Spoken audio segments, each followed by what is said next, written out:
accidente, etc. Thrill me. Be afraid. Be very afraid.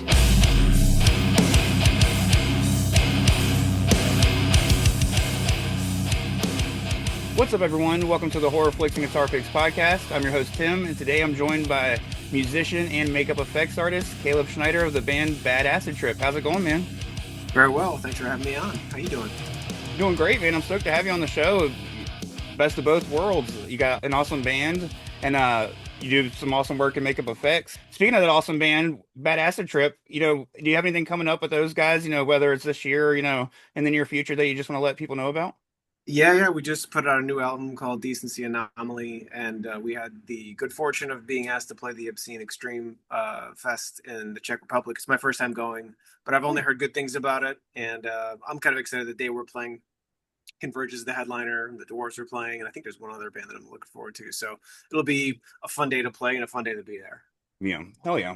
No, it's awesome that not only do you get to go, somewhere for the first time, but you get to enjoy some of your favorite artists and play alongside of them. So Totally. Yeah. It's great. hell yeah. To kind of transition into the horror movies, my first question with that usually is, how'd you get into them growing up? And, did that relationship change at all as you got older? I guess with you, just how'd you get into them growing up? Because obviously we'll talk about your career with makeup effects, and that's how it altered, I'm sure. So Sure. Yeah. I mean, I think being a kid of the 80s, it's a pretty good time to grow up in terms of like there was a lot of like really original things that weren't, it was the era of the things that were then to be remade.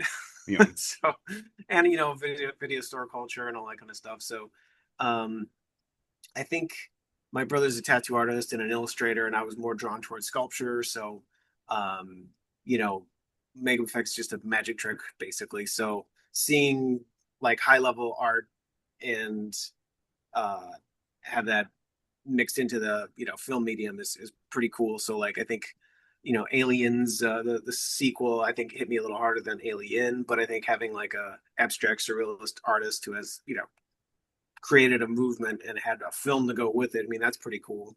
Yeah.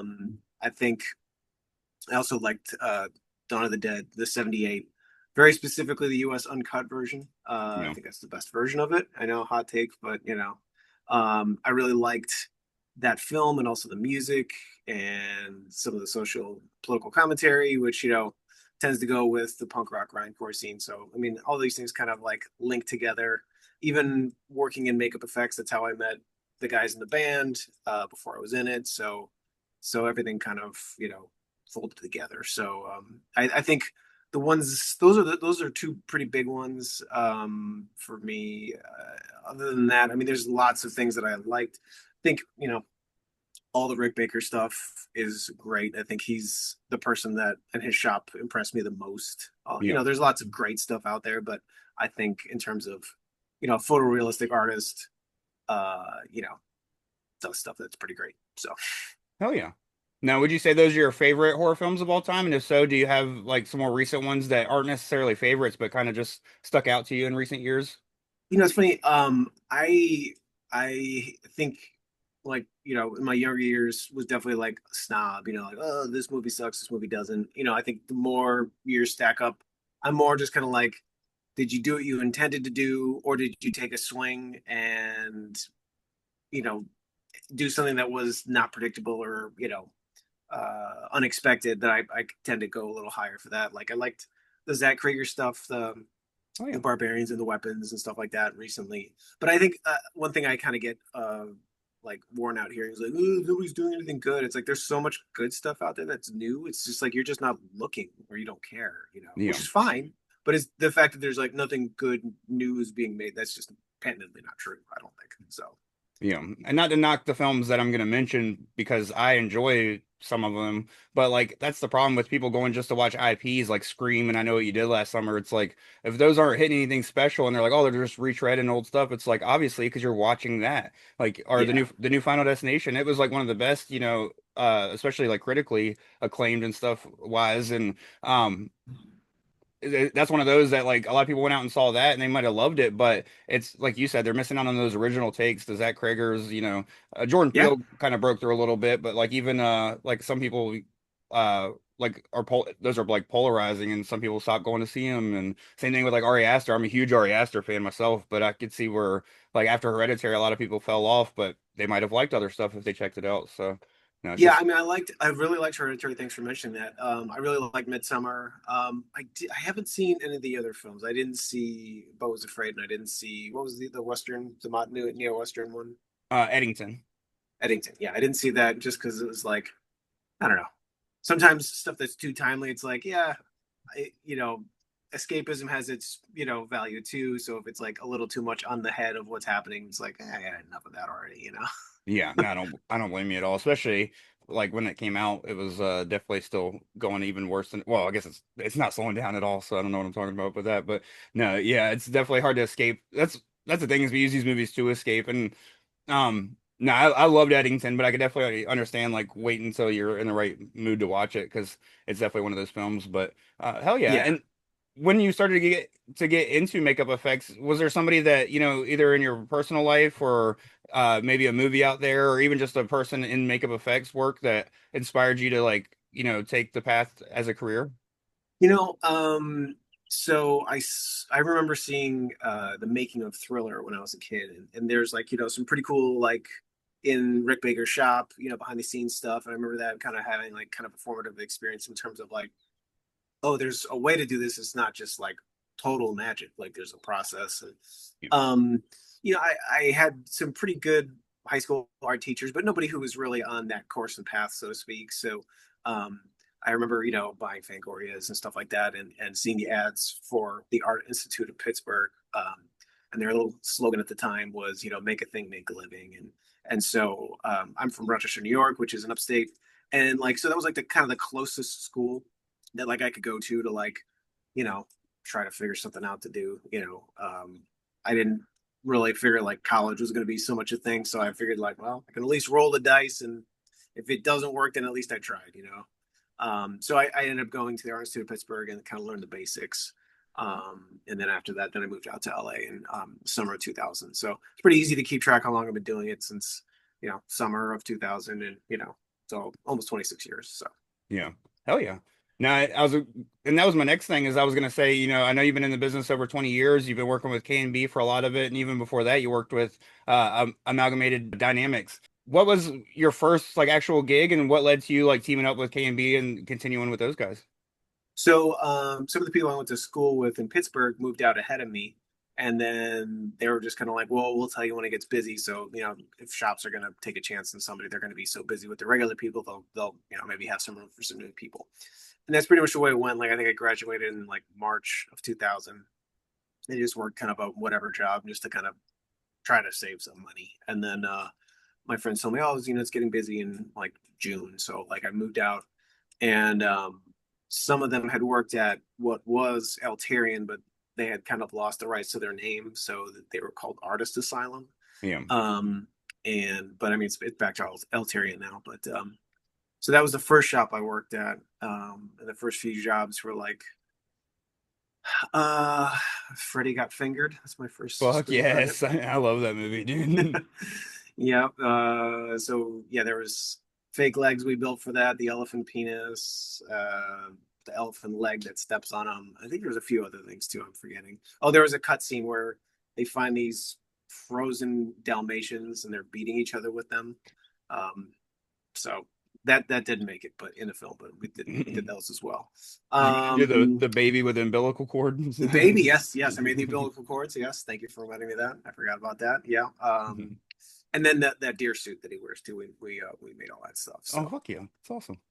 and then at that point, everybody was the new Spider-Man, was finally getting off the ground, and a bunch of different shops were trying to do certain parts for it, and Alterian was trying to get part of it. They were trying to do like the helmet parts, but it didn't end up happening. And then I knew somebody, or if I just, I think I heard they were getting busy. I don't remember if I followed anybody over to ADI at that point, but after Alterian, I had like a brief side job, and then I started in Alterian. It was in the fall of 2000, Oh yeah. and I was there for about 9 months, and I worked on Bubble Boy and Spider-Man Evolution, and Tremors 3. Dude, So, all classics. I just watched Evolution last month again because it's one of my favorites. It's such an oh, nice. underrated film, with the cast is amazing, especially for like the early 2000s with David Duchovny, Orlando Jones, right? I can't Yeah, remember. Yeah. I that was was Orlando Jones. yeah, Yeah, and I then forgot. There was one other one at the L tier, and it was Osmosis Jones, which reminded oh me yeah. because Jones did some voice work for that. Yeah. But yeah, so those are the films that I worked on there. And then I started making friends, and um, either some people from Pittsburgh or people that they had extended their friend network in, and then it was slowing down there. And then my friend got a job at Stan Winston's in the foam room, so then I hopped over there for a bit, and then a writer's strike happened, and then that was a pretty educational experience Yeah. Was because that things were actually. I also worked for Steve Wang. He had uh, he had his own shop, and he was doing this Tooth Fairy film that ended up becoming Darkness Falls. okay. And the creature he made for it was really cool. They ended up making like an action figure of it, but the director really didn't know what he was doing, and he claimed, "Oh, Steve, made something I can't shoot." But the reality was like the guy just didn't know how to shoot stuff. So, Yeah. whoops. No, and that's a film that definitely like I feel like for people that were young at that age it has like a very hard nostalgic thing, but Yeah, rewatching it doesn't really hold up as much. But it doesn't. Yeah, and I feel like everybody was cheated from what was made to yeah, like what like Stan Winston made. It was like okay, but it wasn't. It would have probably had more visual pop if they would have used the Steve Lang stuff. There's, like I said, there's pictures of it, so it's not like, yeah, like London After Midnight, where we don't know what it looks like. You can look online. yeah. It was pretty cool. Now I know what you mean. Just like the infamous The Thing prequel, where they pretty much spent all this Oof. time doing amazing practical effects just for somebody to come in and be like, "Oh, we're gonna just cover it in digital." It's like, thanks Yeah, for and that nothing. director was an idiot too. Like Yeah, he was like he had the gall of saying like, "Oh, American filmmakers don't know what they're doing." It's like, yeah, okay, and so prove us wrong, and then that's what you deliver. Like that film that like you make all these like um attempts at like tying into the Carpenter film, but then you have like all these blunders of just like where would the snowcat be when Kurt Russell's team shows up? You know what I mean? Like all this like total sloppy stuff where it's like you're just focusing on the wrong things, and it's just badly made. yeah. Not to mention slop. And to make a comment like that and then put out a film that literally only really benefits from that film, like the only things people are looking for is the things that lead up to the events of the other films. So no, I Yeah, definitely feel you on that. But and with any prequel, it's like you know how it ends, so like your only duty at that point is to tell an entertaining story, right? yeah, You know what I mean? So like if you say American filmmakers don't know what they're doing, I mean, I guess that's true in some capacities, but just to like say writ large, and then you deliver that, you're like, okay, yeah, man, whatever. no, definitely. But no, yeah. What led you going to how'd you end up at KMB? What was your first film with them? Okay, so let's back up just a little bit. So after it's all kind of connected. So Yeah. after brain work, Stan Winston's, after Steve Wang's, I worked for Rush Ankle. He was a mechanic who did a bunch of stuff for like Stargate and a bunch of cool stuff. And then I worked at Steve Johnson's for a bit, and then after that, then I worked at Rick Baker's for a brief little window, in the most unglamorous, just cleaning up the phone room. So it was like, it was cool to be there, but like, it wasn't like, you know, oh, I did some really amazing stuff. I just kept the place nice. So, but it was cool to work there and see how things could be done like at the best level. And then I worked at Tom Berman's briefly, and then there was kind of like another gap. I think it was a writer's strike at that point. So it's one of the things that like you just don't like consider is just like these things happen, and then you're kind of left flat-footed. And I think it was like 9 months before I had any work. And also mixed in there, I worked for Rob Hall, who was doing like the Angel and the Buffy stuff. Um, so I'd worked with a couple people there, and then some of them had worked at KMB before, and it was right around the time of Chronicles of Narnia, and they had like a massive amount of people working there because it was just a ton of work. Yeah. So I had a friend that was running the film department at that time, and so he just kind of, put my name out there, and then I got the interview, and then was basically just making bodies and stuff like that. And then that one led to the other, and KB's always pretty consistently busy, which is great. Yeah. And those early years, in somewhere in the middle there, I think it was like 2003 or so. I worked at Matthew Mungle's, and then I met Dirk, who's the vocalist in Bad Acid Trip, Oh, yeah. and I had seen them play live before. I worked at Matthews, and so when I saw them, like, oh hey, I saw your band, you guys are great, and so it just so happened that we did the same kind of work, and so they had gotten signed, and they were doing some tours, and then when they were getting off of a tour and they had kind of a window, I recommended him at K&B because he needed some work and fill in the blanks, and he's a hard worker, so it was a no-brainer. Yeah. And but then it became a little tricky because then around 2005, their bass player was like a little distracted with life stuff, and so they had me audition, and then I joined the band. So 2005, there was like a pretty hefty tour schedule of like big tours. So like I just kind of like walked into something that was already kind of doing its thing. Yeah. And but then it was like kind of a tricky thing because like I never really like I always played music and like loved music, but like I didn't really plan on having any sort of career, be it semi-professional or whatever. Yeah. Like playing music, so it was like we had to take time off from K&B to go on tour, and then try to navigate through sometimes working, sometimes touring, and not so much anymore. But that was definitely there was a window of time where that was a real thing. Oh yeah. Now, when you first started at K&B, if I'm not mistaken, all three were still there, and now I know, if I'm not mistaken, now it's down to just Nicotero at K&B. That's right. Yeah, you are correct. Yeah, yeah. When I started, Bob had already left. Okay, I knew he left kind of early, but not by much. It was yeah. just Howard and Greg, and then Howard stepped away just recently in January. So Yeah. No, hell yeah. And I was surprised when I heard that. I was listening to an interview with Nicotero recently, and he mentioned that it was just him now. And I was like, oh shit, what? I didn't know that because I've had Bergeron and Kurtzman. I always don't know if I oh, pronounce okay. Howard's last name right, but yeah. So I've gotten the K and the B on, but I haven't had the N yet, which is the only one that's left. So, but Yeah. Well, I mean, it's just a matter of time at this point. right. No, but hell yeah. And of course, working with those guys, and like you said, you got to work in Stan Winston's shop. You got to, work with Tony Gardner and the Alterian guys. And then we talked about ADI and stuff. Is there what I know it's like cool to come up and work with like those guys, but what is it like when you finally get to work on like these iconic directors' films? Like you've worked with Sam Raimi a few times, you've worked on Tarantino's Death Proof, shout out the hat. Yeah. And then of course you also worked with who's the other director I wanted to call out? Romero on Land of the Dead. Yeah. What's it like getting to work with like these iconic directors? And I know sometimes you don't even get to meet them, but does it put like a added pressure on you at work a little bit to like know that these films are for these guys and not like this independent first guys? I mean, I know Yeah. you always want to do your best job. I know that, but Totally. yeah, Yeah, I think there's definitely like an appeal to like, oh, iconic people, and just being a part of it was kind of cool. Like I set my goals pretty low for like working in LA. I was like, I just want to work in film, like ideally it's special makeup effects, but like just any capacity. So like um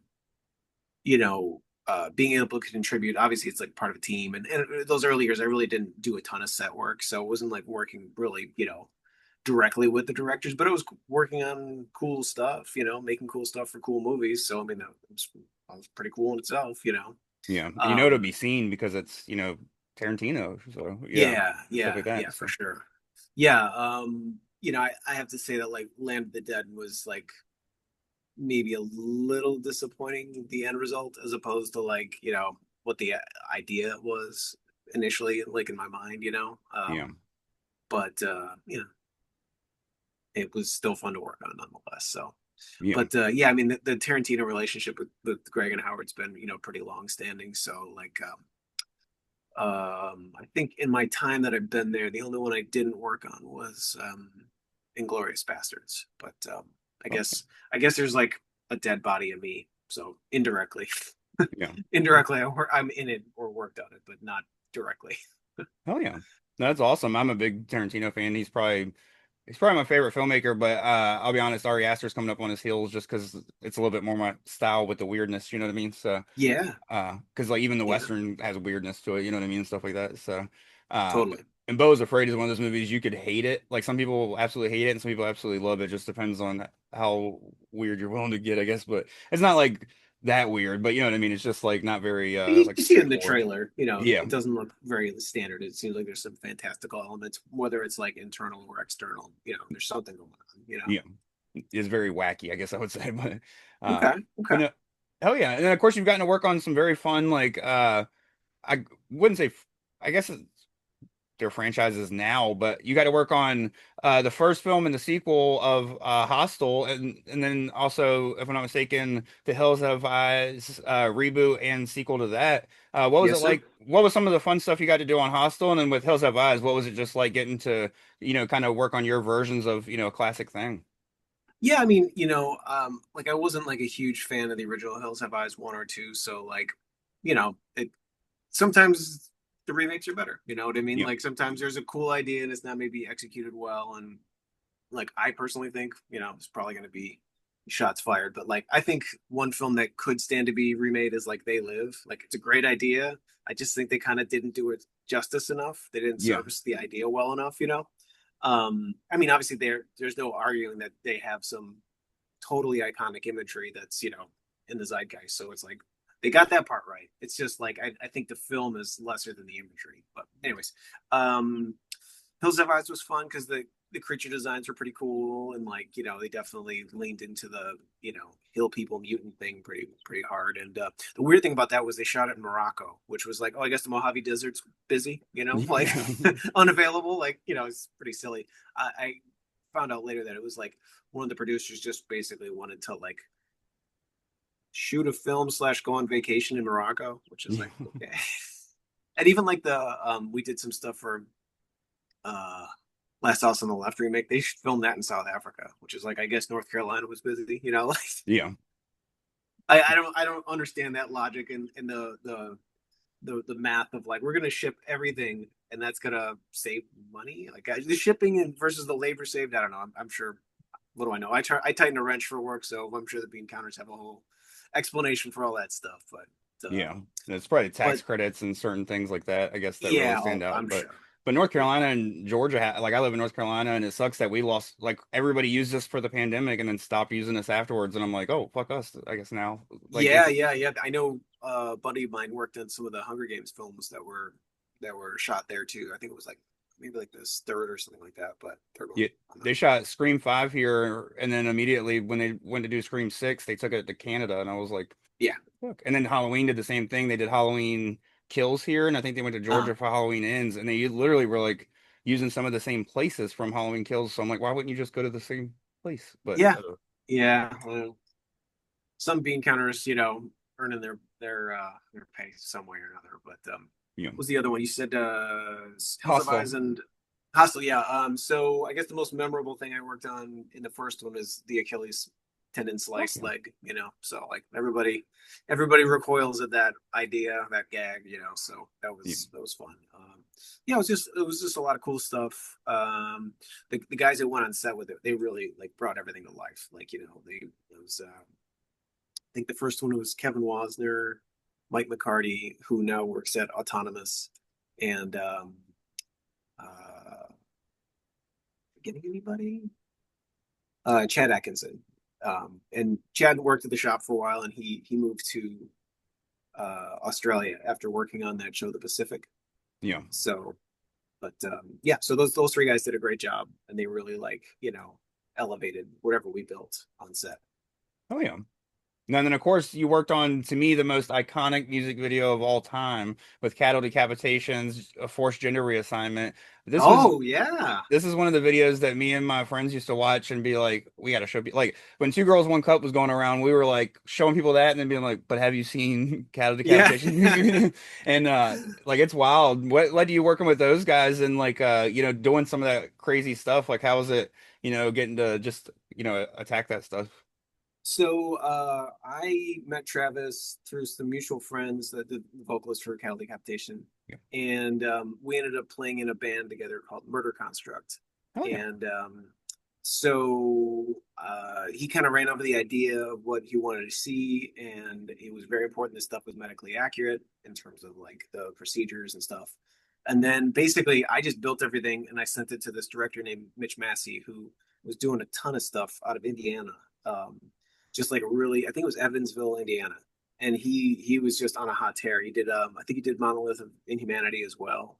For I think it was like the first thing he did with Cattle, and then I think he did some stuff for Dillinger Escape Plan, but he did a couple. He did I think at least one Murder Construct video, maybe two, but just really cool creative stuff. You know, and yeah, like I said, I just built it and sent it to him, and he did all the work himself, but he said he enjoyed the process of like getting cool stuff to play with. So Yeah. Oh yeah. And for anybody that's wondering, it's exactly the video is exactly what the title is: Forced Gender Reassignment. So yeah, and the backstory is basically like, what if people from the Westboro Baptist Church got kidnapped and then were forced to have a gender reassignment? So it's like, couldn't happen to nicer people, basically. right, the deserving. No, yeah. But and then of course you also got to work on Mammoth's music video, the where you got to puppeteer a werewolf. Did you also get to like help build the werewolf, or did you just puppeteer it, or? Well, I was in the suit for the big werewolf. Oh yeah. Yeah. So, it was one of those things where, Robert Rodriguez directed it, and he and Greg are longtime friends. And so, very scrappy in terms of just, kind of gathering together varied elements around the shop. So it was just kind of like repurposing some old stuff, but, giving it new life. And yeah, it was a fun shoot. It was, very, very full in terms of the days. I mean, I didn't have a ton of stuff to do the first day, but the second day was pretty busy. And yeah, I mean, it was cool seeing it come together, and it was neat. Oh yeah. None. You've been in the werewolf suit. Have you ever gone full makeup? I know working with KMB that I'm sure you worked on Walking Dead at least, or helped with it in some capacity, and then of course Creep Show. I know you've at least worked on Creep Show, but Yeah. I mean, I was in one of the spin-offs of Walking Dead, the Dead City. It's kind of like, the Negan and Maggie show, basically. It's yeah. kind of like Escape from New York, but with zombies. Right. The first season, there's this character called the Walker King, and it's kind of like the idea of like a rat king, where rats that live in a tight space, their tails get all bound together, and it's this like big rat ball. Yeah. So the idea is there's like four zombies that have kind of like fused together because there's like a methane pit that they use to generate energy. So they're kind of all like, lashed together and like, kind of grown into each other. So it was me in a suit, and then there was like basically extra arms and puppeteers with rods that were, puppeteering those. And then there's like some extra like faces like here. Yeah. And we made like an insert torso that those faces could kind of like push out, and they were all radio controlled. So, I mean, it's it goes by pretty quick on the show, but it was fun.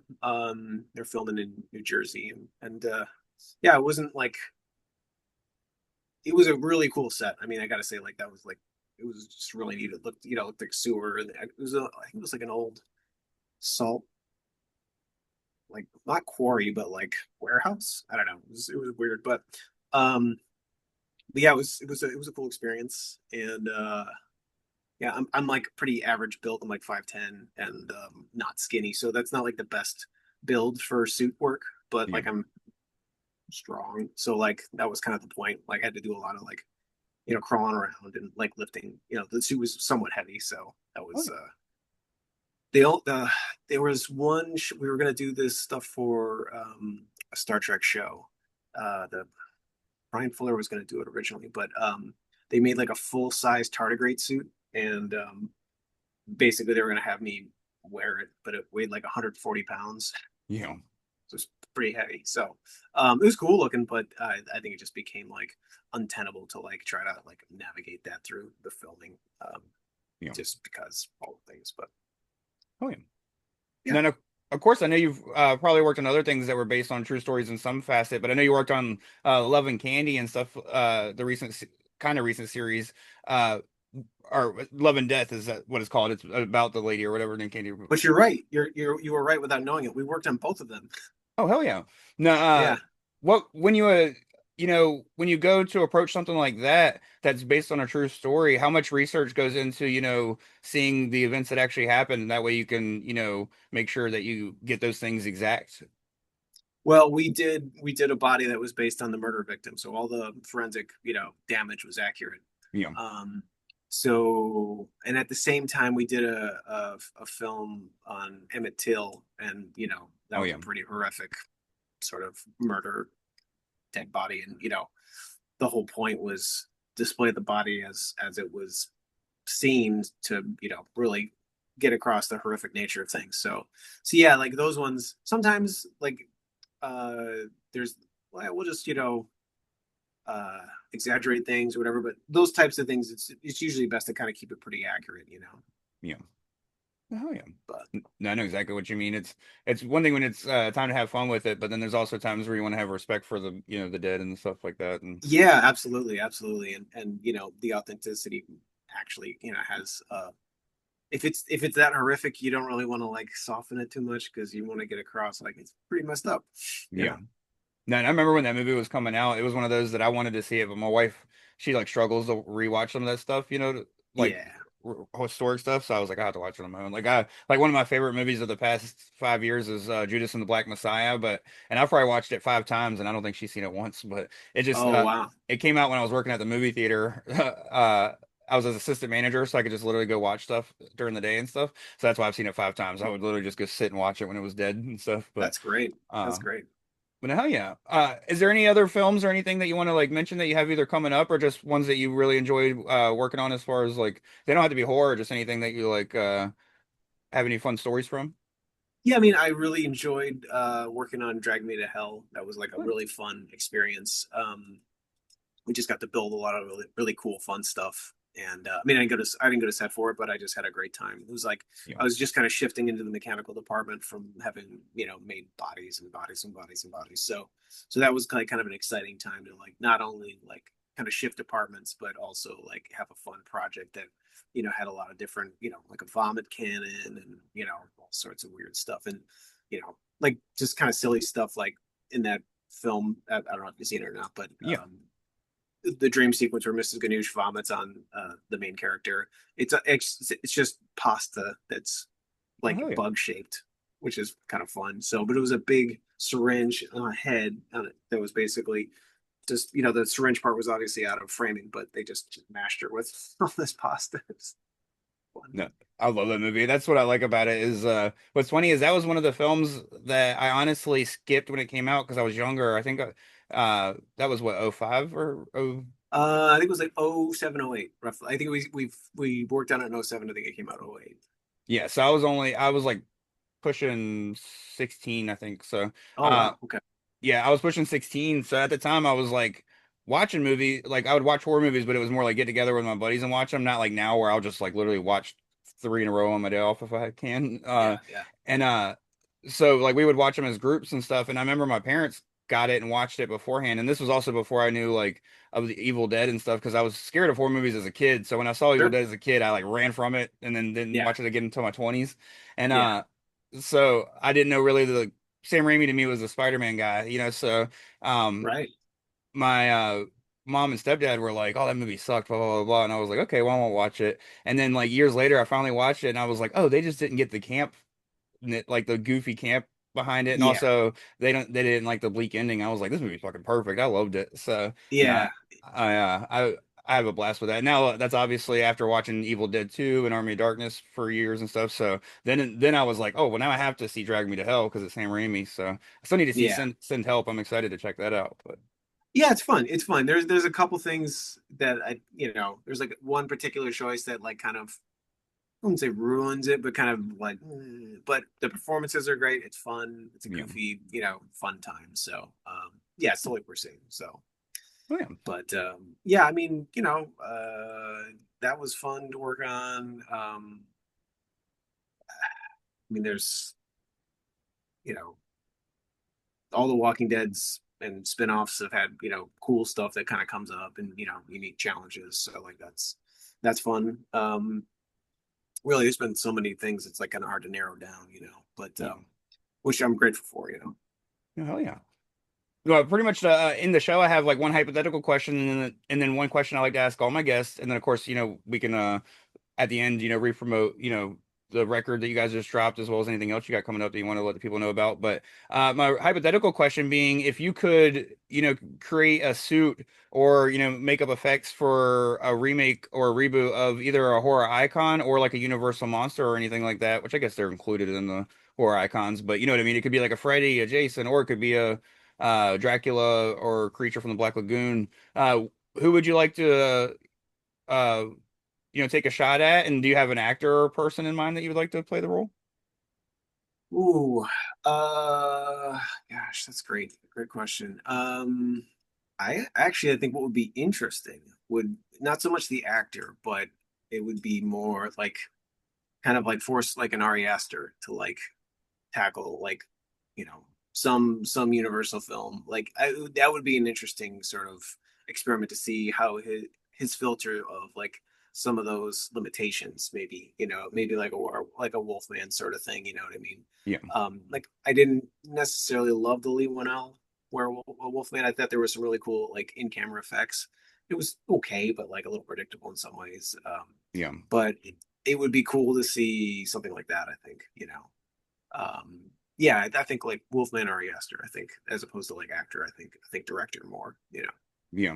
No, I agree. The Wolfman movie to me felt like half a story. I was like, I enjoyed it, but it felt like a pilot of a series. Like he didn't, like it didn't get to full fruition. I never got to really feel the relationship between the wife and husband. Like they immediately just felt like no chemistry there, even though they're both great actors and Yeah, actresses. So, yeah, yeah. um, And like the surprise of the film for those who haven't seen it, it's you figure it out in the first 5 minutes. You know what I mean? yeah.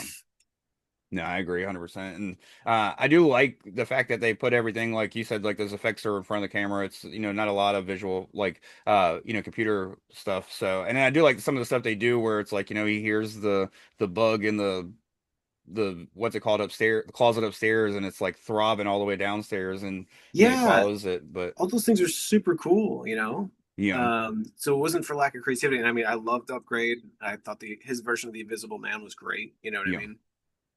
So it's not. It's I don't know what the limitation was or why I kind of wasn't able to go rise above those other films, but it just kind of was okay. You know. yeah. No, I agree. It was one of those that I went and saw in theaters and I was like, I didn't hate it, but I was like, I probably never watch it again, to be honest. But Yeah, exactly, yeah, exactly. I mean, it's a good body horror, but plenty of yeah. them out there. No, and I'm with you. I loved Upgrade. I loved uh the horror one that you just Invisible Man. I even loved. I think he did Insidious. The Insidious he did is like my favorite Insidious. I know he directed one of them, but I just can never remember which one it was. But no, hell yeah.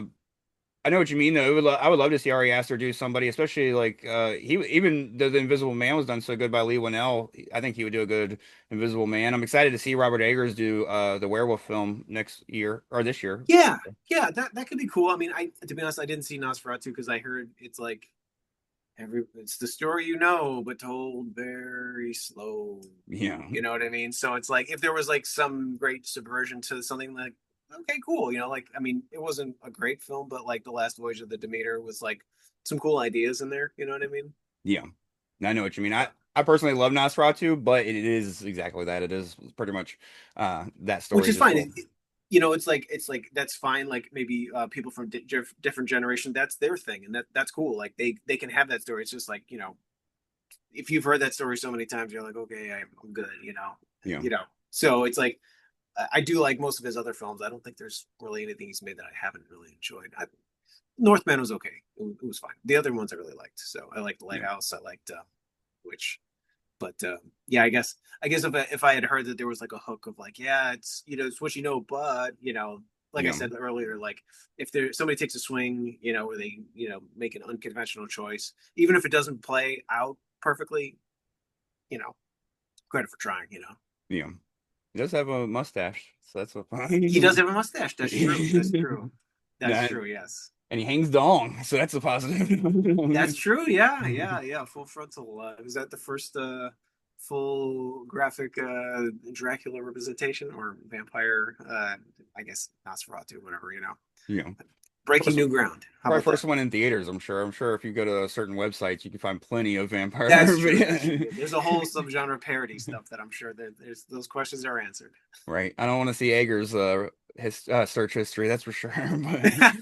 Yeah, But, totally. but hell yeah. My final question that I like to ask all my guests is: do you have a horror story of your own? And it could be from a bad day on tour with the band, or it could be something gone wrong on set, or it could be just something in your personal life if you ever dealt with something. Even if some people have paranormal stories if you're a believer in that type of stuff. So Yeah, I mean, listen, there's plenty in this world that I don't have to know in great detail to respect. It's yeah, like I don't need to know the bottom line of Ghost for sure. Like I'd just rather avoid it altogether.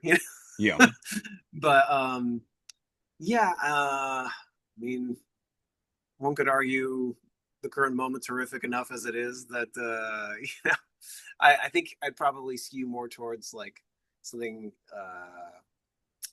escapist. I did have like kind of some silly ideas that were like I think there's actually some stuff coming out like that where it's like it kind of like the Running Man where it was like basically um there's like a national exemption and like a lottery where somebody has the right to do whatever they want in one day, but on the other side of the day, like so whatever they do in that day they can't go to prison for it. yeah, But like if you mess up somebody's family and their family you know gets the lottery the next day, then well, no one's coming to help you. You know what I mean? The yeah, idea being like if there was like actual like consequences for actions, maybe people would act a little better to each other. yeah. But I mean, there's like Series 7 and like there's like a bunch of films that like kind of did some things similar to that. So it's like Yeah. No, I didn't so, watch it, but I heard that that's what the Purge series kind of attacks a little bit more is like the show that they did of the Purge. oh okay. I guess that's what it kind of dealt with was like the stuff in between like the purges. So like if you went and killed somebody's family, like you Oh said, it's like you don't go to jail for it, but then they might plot the whole next year to kill you on the next purge or whatever. great. So Well, I'm glad somebody did it. I mean, like I said, it's an idea I had like probably like 2000. So it's but not much of a writer so much, but that was like an idea that I thought would be interesting. So I'm glad somebody actually did it.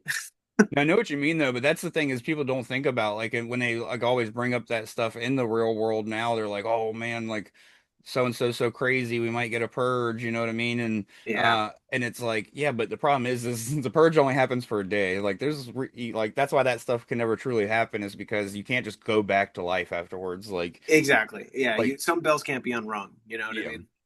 no, it's like Kill Bill pretty much. You had to go back to Tarantino and yeah. Yeah, yeah, totally, totally. They even say that Um, that's what they want to get. Like everybody's always been asking for the next sequel to be, what's her name's daughter, coming back, oh yeah, Renetta yeah. Green's Oh character. yeah, Character. yeah. I can't remember which Viper, but yeah, yeah. That would be a cool idea. That would be an interesting variation on it. Yeah, But no, and that's and nowadays, with Maya Hawke being an actress, everybody's like, well, she could be there to fight back and blah blah blah blah. oh So yeah, totally. That's a great point. Yeah, I mean, she's more than capable at this point to hold her own. yeah, oh yeah. Well, I appreciate you for coming on the show, man. It was a blast chatting with you, and you're definitely welcome Yeah, to come totally, man. back in the future. We can either dive into a horror film of your choosing, or just talk about some more of your work and stuff. But Hell yeah, man. Yeah, I guess in terms of stuff going on, if you want to check out our album, it's you can check it out on badass@tripgrind.com. oh, yeah. We're also on Bandcamp and YouTube. Not so much Spotify because it's a horrible app and Yeah. you should avoid it. No, and I'll But make sure I put your link to your YouTube and the actual website in the description of the episodes. So if anybody's okay, listening, cool. it'll be right down there in the show notes for them to click right Okay, on. cool. Right on. Just a quick side note: if you had any other questions about the Cattle Decap Death Atlas stuff, I did like 90% of it. Oh hell yeah. No, So I'm like, I didn't have anything like real specific about it other than like just working with those dudes and like getting to do that like that stuff like how it came across and stuff like that. yeah, So there's actually like there's a little making of that Metal Injection did for that if you're curious as to like the whatnots. But the whole concept was just to try to basically take the Anthropocene extinction positions and then make them look like Pompeii bodies. And so I basically, Manny helped me like do the head cast, and then I basically took a bunch of random body parts and kind of fashioned the positions, and then sent them to. This is actually kind of a fun side note. Wes Benscotter, who did all the photography, but he did them in the mines where they filmed Day of the Dead, the original. Oh hell yeah, that's awesome. So, yeah. So yeah, he did a great job with all that, and that was a lot of work, but it was a cool experience overall at the end of the day. So Yeah. Oh yeah. No, it's always awesome when you get to work with, people, especially and get to go back and work with them again, like the Cattle Decap dudes and then like, in your line of business, you jump from shop to shop. Sometimes there's familiar faces, sometimes there's not. So it's nice when you get to work with like some homies again, for lack of a better word. yeah, But yeah, it helps when like somebody has like a really clear idea what they want, as opposed to like, I don't know. I mean, not that, but I don't know. But when someone's like, no, it's got to look this way, that's like a lot easier to kind of like hit the markers that way. yeah. Oh yeah. Well, I appreciate you for coming on the show, man, and I'll definitely be listening to that record myself and sharing it around and stuff. So Thanks, man. Appreciate it. Yeah. Thanks for having me on, and appreciate the podcast, and yeah, keep it going. yeah.